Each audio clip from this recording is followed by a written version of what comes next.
지난 한 주 동안도 여러분 잘 하시고 이렇게 교회에 또 올라오셨습니다.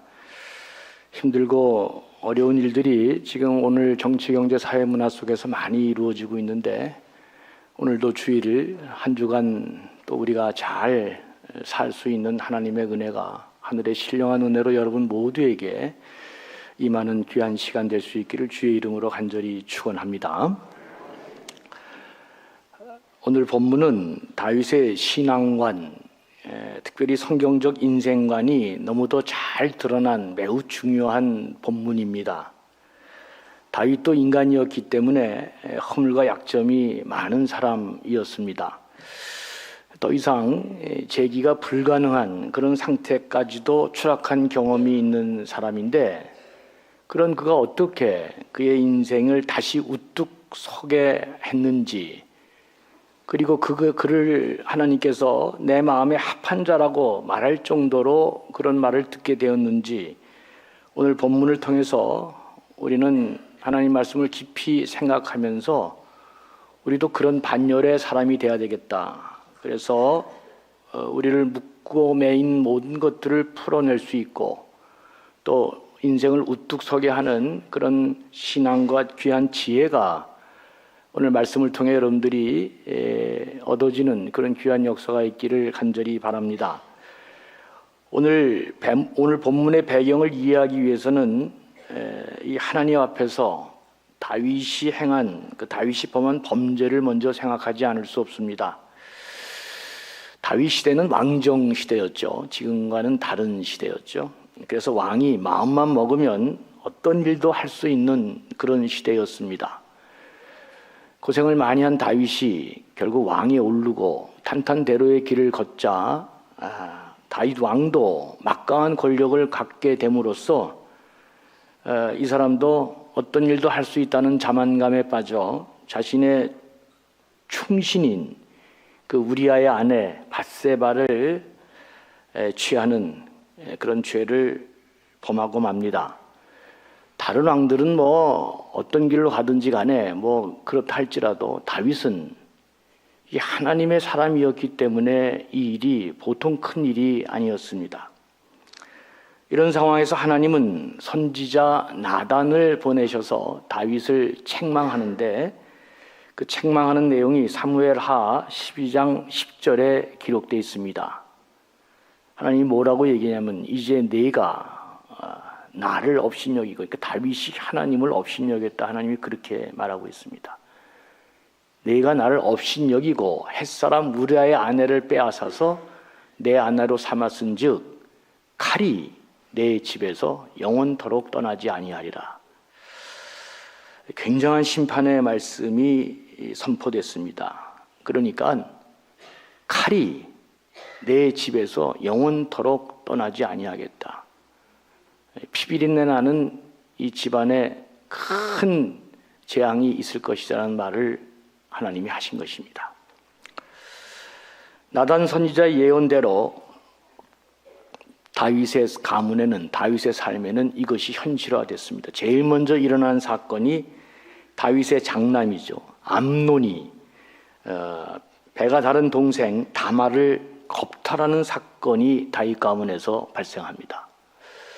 그러자 분개한 이 다말의 친오빠 압살롬이 복수의 기회를 벼르고 있다 마침내 암논을 살해하게 됩니다. 첫 번째 다윗 왕가의 이 피비린내 나는 칼싸움이 이제 시작이 되는데, 장자 암논이 압살롬에 의해서 이제 죽음을 당하게 됩니다. 그리고 후에 압살롬은 이걸로 끝나는 게 아니라 자기 아버지 다윗의 왕위를 빼앗기 위해서 4년간 거사를 준비합니다. 그 과정을 사무엘하 15장 3절에서 6절을 보면 이렇게 기록하고 있습니다. 압살롬이 그에게 이르기를, 이게 이제 그에게라는 게 무슨 말이냐면 백성이 어려운 일을 당해서 송사하러 오는 그런 백성들을 향해서 말하는 것입니다. 그러니까 백성들이 송사하러 오는 그에게 이르기를, 보라, 네 일이 옳고 바르다마는 네 송사를 들을 사람을 다윗 왕이 세우지 아니했다. 너 그 어렵고 억울한 일이 있지만 그 송사를 다윗 왕이 하지 않는다. 그러면서 압살롬이 뭐라고 얘기하면, 내가 재판관이 되면 다른 말을 말하면 내가 왕이 되면 누구든지 송사나 재판할 일이 있어 내게로 오는 자에게 내가 정의를 베풀 것이다. 이제 이렇게 얘기합니다. 그래서 사람이 가까이 와서 그에게 절하려고 하면 압살롬이 손을 펴서 그 사람을 붙들고 그에게 입을 맞췄다. 6절은 이렇게 압살롬의 삶을 얘기합니다. 이스라엘 무리 중에 왕께 재판을 청하러 오는 자들마다, 그러니까 다윗 왕에게 재판을 청하러 오는 사람마다 압살롬이 그 아무도 네 송사를 들어줄 다윗 왕이 너한테 그렇게 하지 않는다. 내가 재판장이 되면 옳은 일을 하겠지만 그건 안 된다. 그래서 압살롬이 다 이와 같이 오는 사람을 그렇게 행함으로 성경이 마지막 구절 한 구절이 이게 참 기가 막힙니다. 이스라엘 사람의 마음을 압살롬이 훔쳤다 이렇게 기록하고 있습니다.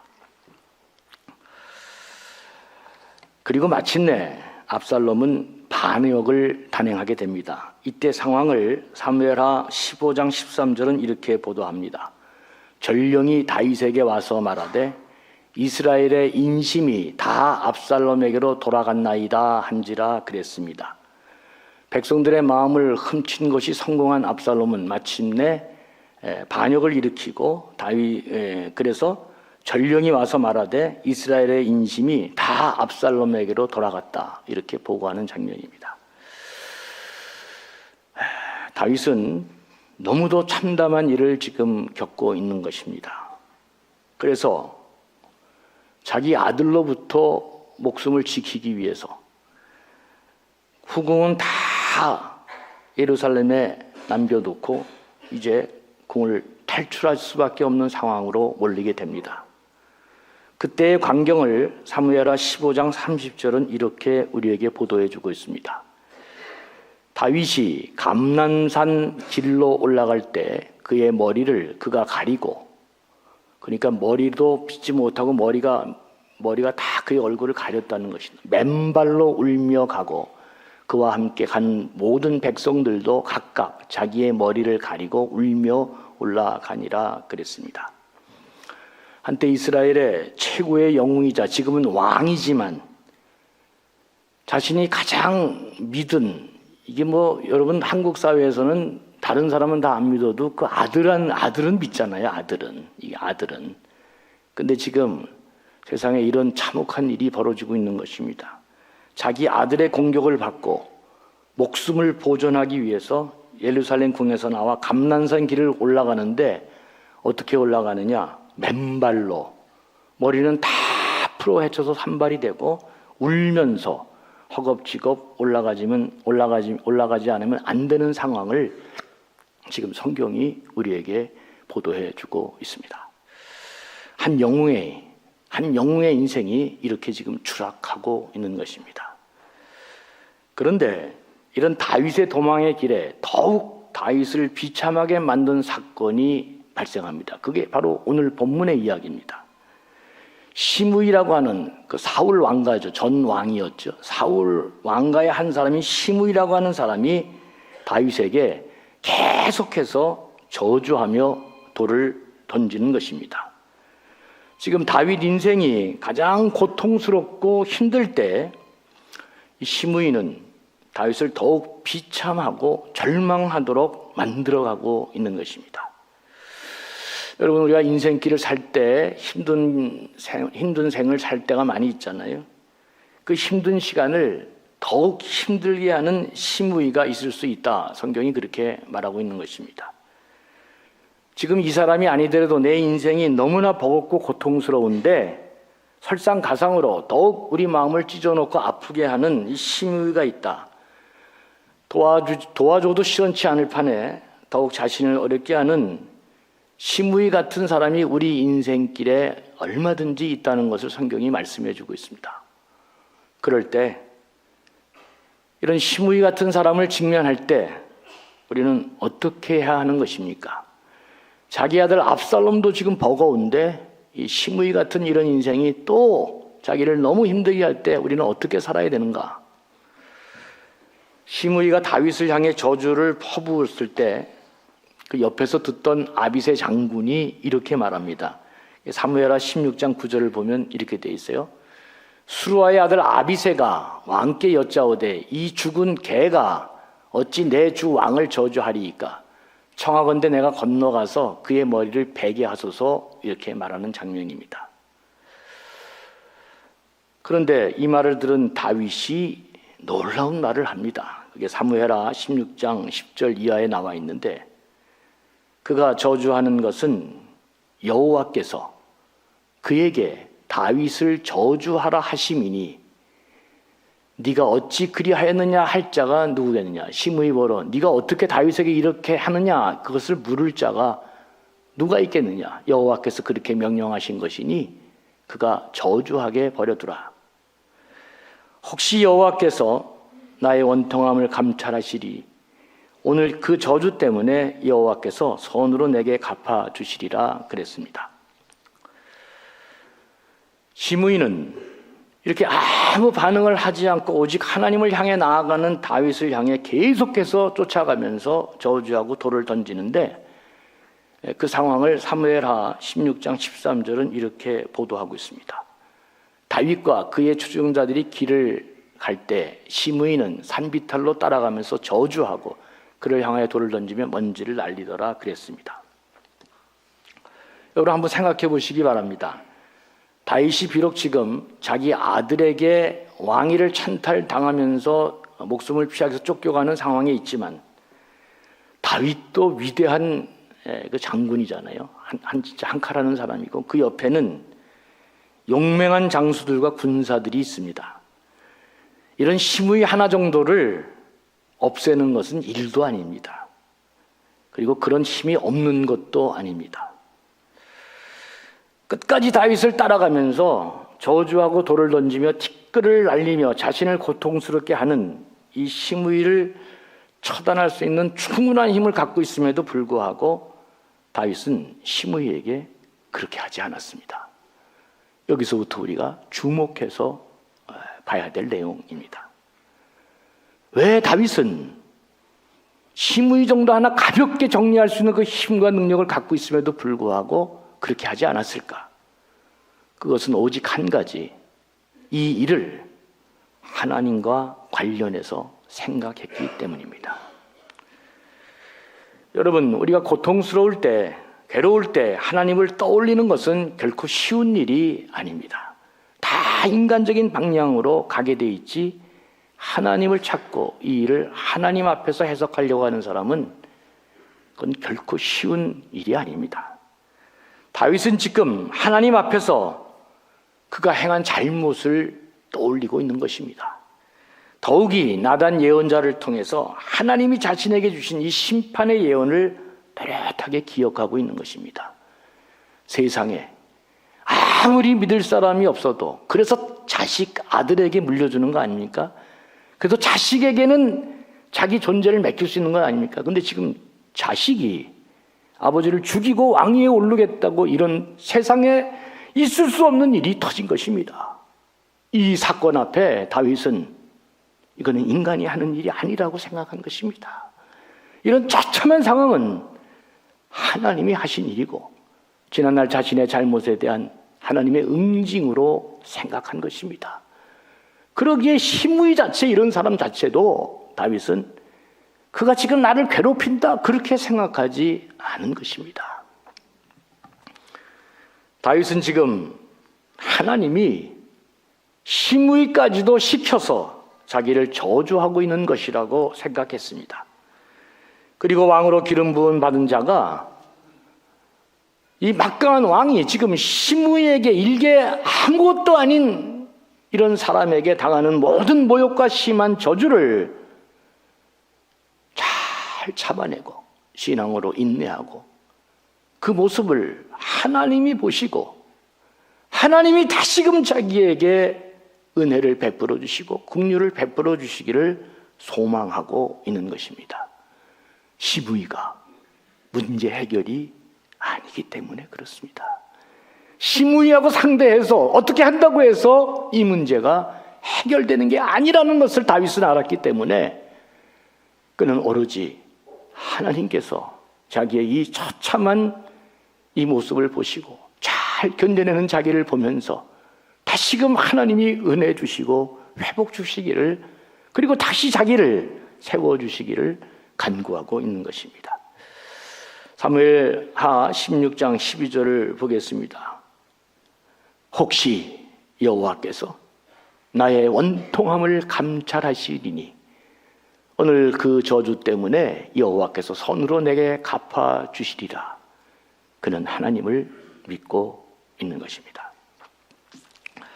여러분, 삶의 어려운 국면에서 여전히 하나님을 떠올리고 여전히 하나님의 계심을 믿고 내 삶과 내 행동을 하나님께 어필하도록 신앙을 유지하는 일은 정말 쉬운 일이 아닙니다. 내 삶이 곤고하고 고통스러울 때 하나님이 여전히 내 삶을 내려다보시고 내 삶을 붙들고 계시고 내 삶을 다스리고 계신다는 믿음을 유지하는 것은 정말 쉬운 일이 아닙니다. 그러나 놀랍게도 다윗은 그 믿음 때문에 이 시므이를 상대하지 않았습니다. 해명하지도 않았습니다. 다 받아내고 있는 것입니다. 여러분, 어떤 곤고한 일을 당할 때 내가 하나님을 생각하느냐 인간을 생각하느냐에 따라서 인간의 모든 행동이 달라집니다. 인간을 생각하게 되면 그때부터 거짓과 술수와 계략과 모함과 악한 것들을 계속하고 자기 합리화를 하면서 어마무시한 일들이 일어나는 것입니다. 그런데 다윗은 인간적인 방법을 택하지 않고 하나님 앞에 정결한 마음 주시옵소서, 정직한 영을 내게 주시고 주의 성령이 나를 떠나지 않도록 하나님의 인도하는 삶을 내가 갈 수 있도록 그는 하나님 앞에 처절히 매달리고 하나님께 나아갔습니다. 그는 참으로 힘겨울 때 자신을 더욱 힘들게 하는 사람 앞에서 하나님을 생각하고 그 사람을 상대하지 않았습니다. 그 사람을 내 삶의 중심에 두고 생각하거나 떠올리지 않고 인간적인 방법을 생각하지 않고 오직 하나님 앞에 정결한 마음 주고 내 영을 새롭게 하고 성령이 떠나지 않기를 간구했습니다. 참 대단한 사람이 아닐 수 없다. 그가 왜 다시금 우뚝 서는 사람이 됐고 왜 그가 다시 하나님 마음에 합한 자로 하나님이 그를 사용하면서 놀라운 부흥의 역사를 이루어갔는지 저는 언제나 이 본문을 주목합니다. 제가 지금도 잊지 않는 참 특이한 안수 집사님 한 분이 있었습니다. 참 특이한 분이었습니다. 나이도 30대 초반 정도밖에 안 되는 사람인데 참 특이한 신앙을 갖고 있는 사람인데 이 사람이 맹장 수술했어요. 배가 하도 맹장 수술해서 받으러 갔는데 의사가 잘못하는 바람에 이 맹장 수술한 게 복막염으로 이게 발전해서 사람이 더 큰 공경에 빠졌습니다. 주위에 있는 사람들이 난리가 났습니다. 소송하라고 수하라고 막 난리가 났습니다. 근데 이 사람이 참 특이한 사람인데 이분이 뭐라고 나한테 얘기했냐면 목사님, 하나님께 매맞고 소송하는 사람이 어디 있습니까? 그러더라고. 와, 난 진짜 특이한 사람. 자기도 그랬다는 거예요. 내가 이러다 맞지 이러다가 자기가 맞았다는 겁니다. 그러면서 그 소송하는 게 낫지 않겠냐고 그렇게 내가 얘기하니까 하나님께 맞고 소송하는 인간이 어디 있습니까? 그렇게 얘기하더라고요. 제가 이 사람 말고 또 특이한 사람 한 사람인데 그 사람은 11조를 내는데 자기가 한 달에 버는 돈을 모든 걸 계산기로 계산해가지고 꼭 1원짜리도 다 내는 사람이 있어요. 아주 딱 계산해가지고 11조를 내는데 누구나 다 그럴 필요 없어요. 하나님이 그렇게 특별하게 그렇게 마음을 움직이는 사람이 특별히 이 죄에 대해서 하나님이 그렇게 마음을 예민하게 움직이는 사람이 있습니다. 죄에 대해서 마음이 예민하면 그 사람 반드시 성공하게 되어 있습니다. 그는 하나님이 나를 치시는데 뭘 소송하겠어요? 이렇게 얘기하는데 다윗이 똑같은 마음으로 지금 그 길을 가고 있는 것입니다. 다윗은 자기에게 모욕하고 저주하는 이 시므이 앞에서 그가 잘못한 것이 하나도 없다고 생각하고 있는 것입니다. 자기의 잘못을 다시금 깊이 생각하고 하나님 앞에 정결한 영으로 하나님의 영이 자기를 떠나지 않기를 간구한 사람입니다. 여러분, 어려운 중에 있을 때 그런 일이 나에게는 절대로 있을 수 없다 이렇게 생각하면 일이 더욱 힘들어지고 어려워집니다. 제가 다윗을 묵상하면서 생각한 내용입니다. 어떻게 저 사람이 내게 저럴 수 있을까? 절대로 있을 수 없는 일이 일어났다.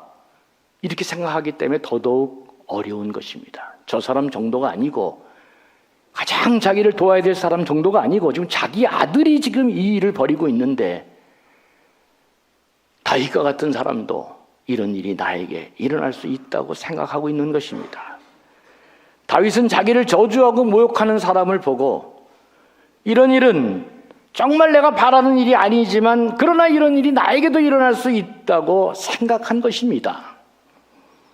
우리가 어떤 일에 더 큰 피해를 막고자 한다면 나에게도 이런 일이 얼마든지 일어날 수 있다고 생각하는 게 중요합니다. 시므이 앞에서 다윗이 취한 행동은 두 가지로 정리할 수 있습니다.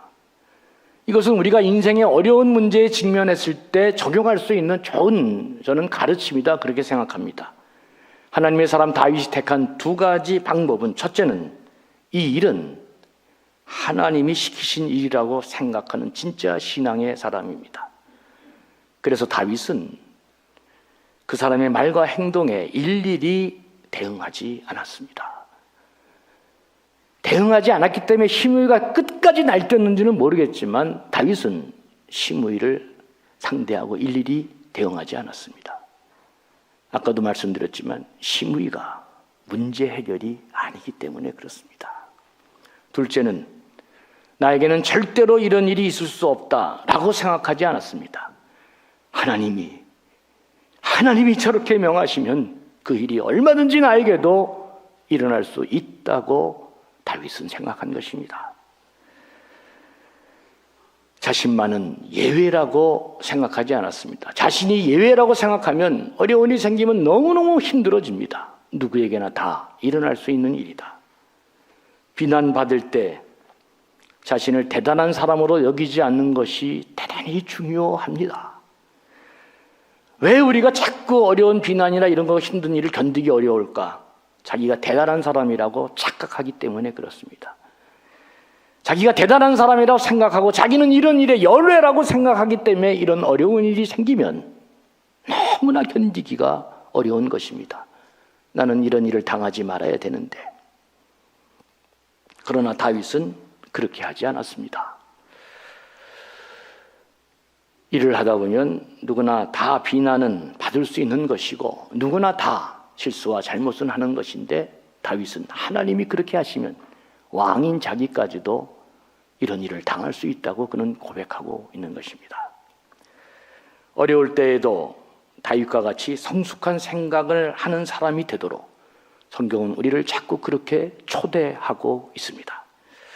마음 가는 대로 아무렇게나 행하다가 불행을 자초하는 사람이 되지 말라는 것입니다. 하나님의 주권이 여전히 내 삶을 인도하고 있고 지배하고 있음을 믿는 사람이 되라는 것입니다. 하나님 앞에 응답하는 사람이 되라는 것입니다. 사람을 의식하고 사람의 방법으로 가면 그땐 하나님의 영이 떠나는 것이고 우리에게 다시 재기의 소망은 불가능한 것입니다. 왜? 우리의 소망이 시므이에게 있는 게 아니라 하나님에게 있기 때문에 하나님이 떠나시면 우리는 그때는 다 잃어버리고 끝나는 것이기 때문입니다.